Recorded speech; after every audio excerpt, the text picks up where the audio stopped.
Okay, so we're going to take a look at how to use RX7 to split a song into its 4 individual component parts so that we can use that song as something to play along with as backing tracks. So here I've got an MP3 loaded into RX7. I'm just going to click on my music rebalance tool here on the right.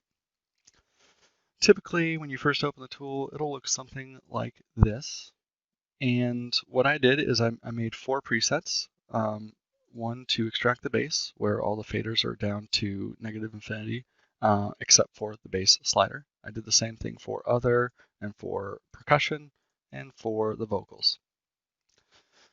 And using those presets, I then go into batch processing, and I have 4 batch jobs.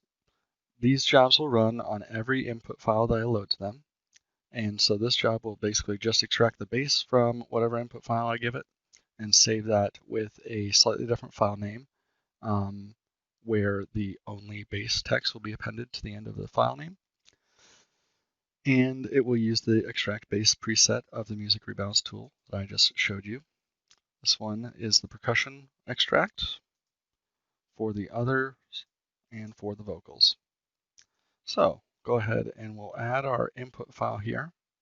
All right, so we're all set up and we'll go ahead and click on each job and we'll hit process.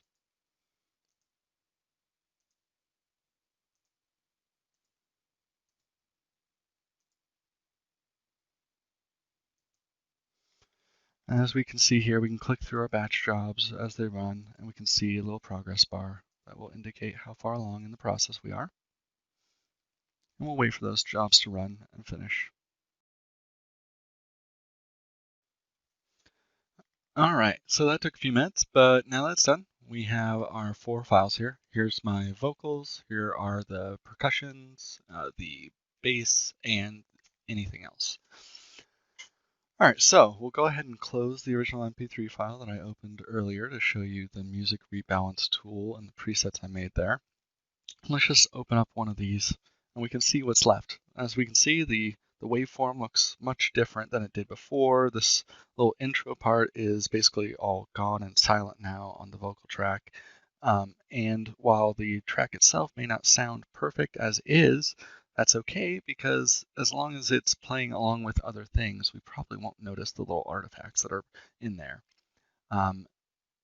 That being said, let's go ahead and switch over to our performance software, Studio One, that we will load these stems into and then add tracks for us to sing along and play along with them.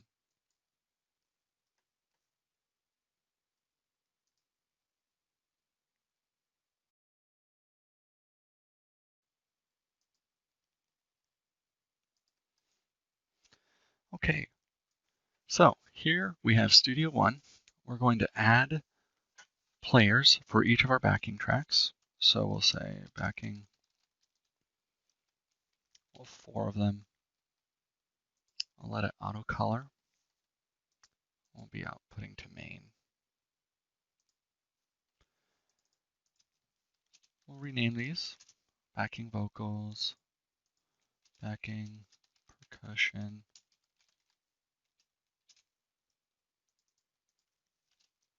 bass, other. We'll add a set list item for our song.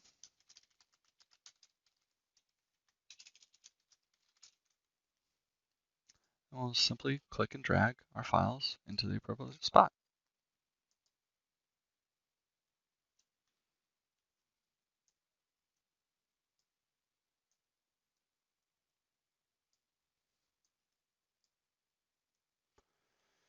So as we take a look at the waveforms here, we can see that the other track is pretty much full of sound most of the way through the song.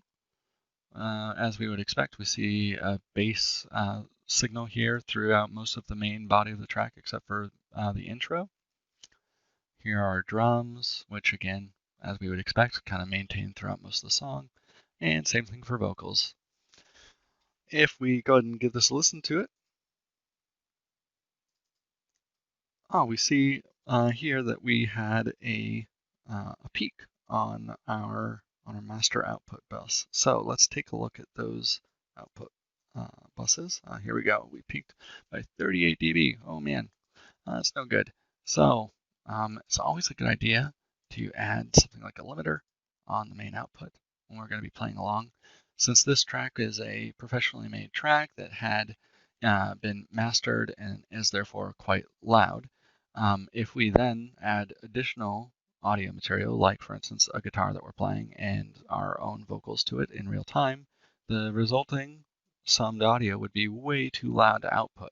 So a limiter is going to help us prevent clipping that output bus. And we can just do something simple like almost no look ahead, very little attack, and a decent amount of release.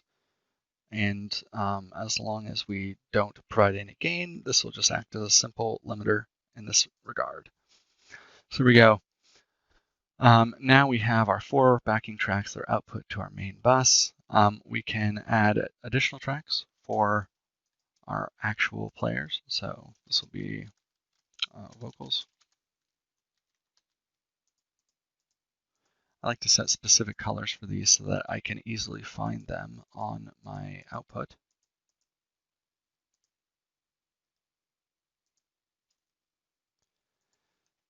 And this one will be called guitar.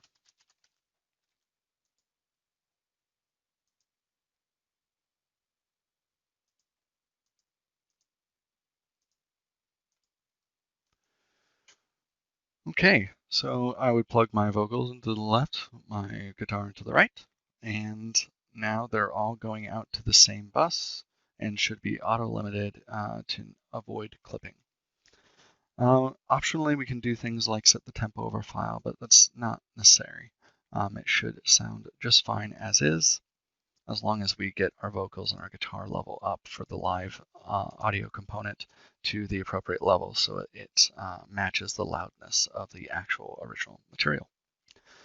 The other thing that we would do is find the tracks for the original vocals, probably turn those down, and same thing for the other track if we were covering a guitar song. So that's the other half of this equation. Based on what song you pick, you might need to do further editing. So like this song has a lot of horns and things in it, but for instance, the first verse doesn't have very many horns. So I might want to load that other stem into RX7 one last time. And we can make a quick change there to remove that section of audio. So let's say this is just guitar. Grab that, just set the gain to negative infinity and render it, cutting that part out. Now, if we were to save this file and update our Studio One interface, we would see that change be effective.